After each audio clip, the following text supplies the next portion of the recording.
Research Fellow at the Heritage Foundation. Joel, thanks for joining us this evening. So a headline from the National Review today. President Biden announces on live TV that he intends to break his oath of office.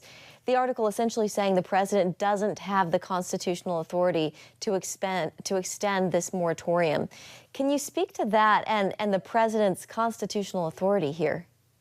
Yes, both President Biden and the CDC director have violated their oaths of office, that oath that you take to uphold and defend the Constitution of the United States. This eviction moratorium by the Centers for Disease Control is unlawful and it's unconstitutional because the CDC does not have the power to impose such a moratorium. Congress never gave the CDC that power. The authorizing act for any CDC action is the Public Services Health Act, PHSA, Public Health Services Act, and nowhere in that act does it give the CDC that power. And the Biden administration has been on notice that they don't have this constitutional power because the Supreme Court actually indicated as much just a few weeks ago. But the administration chose to go forward with this unlawful, unconstitutional action. Yeah, President Biden even acknowledging that in recent days. So you testified before the House in a hearing on the matter yesterday. You said the moratorium, this is a quote, allowed many who were neither impacted by COVID-19 nor experiencing financial hardship to live rent-free. Talk about that, Joel. Oh, sure. Well, of course, there have been some people that have been impacted over the past year by these draconian government shutdowns and restrictions. And thankfully, Congress has allocated aid, actually set aside to help these families out. We've seen unemployment benefits over the past year. We have seen $40 billion worth of aid that Congress has authorized to go to those that are struggling to pay their rent.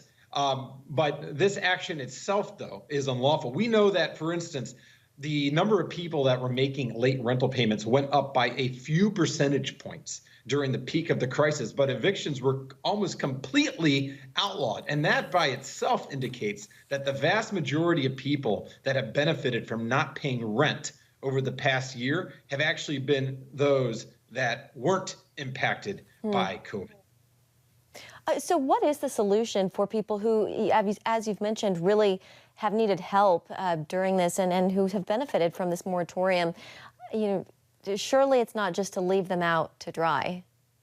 Well, over this past year and a half, we have seen an incredible amount of aid given for those that were jobless and also for those that were having trouble making rental payments. In fact, the vast majority of people that ended up on unemployment benefits actually earned more on unemployment than they were earning on the job. And the numbers reflect that. The household savings rate increased to an all-time high. And the Census Bureau actually tracks the number of households that are reporting a loss of income. And only about 9% of families during the peak of the crisis are actually reporting a loss of income. So we saw a lot of government aid go to those that were struggling already. The fact is that the vast majority of people that took advantage of this entirety to not pay $1 worth of rent over 16 months, many of those did so, not because they were harmed, but because they chose not to actually pay their rent.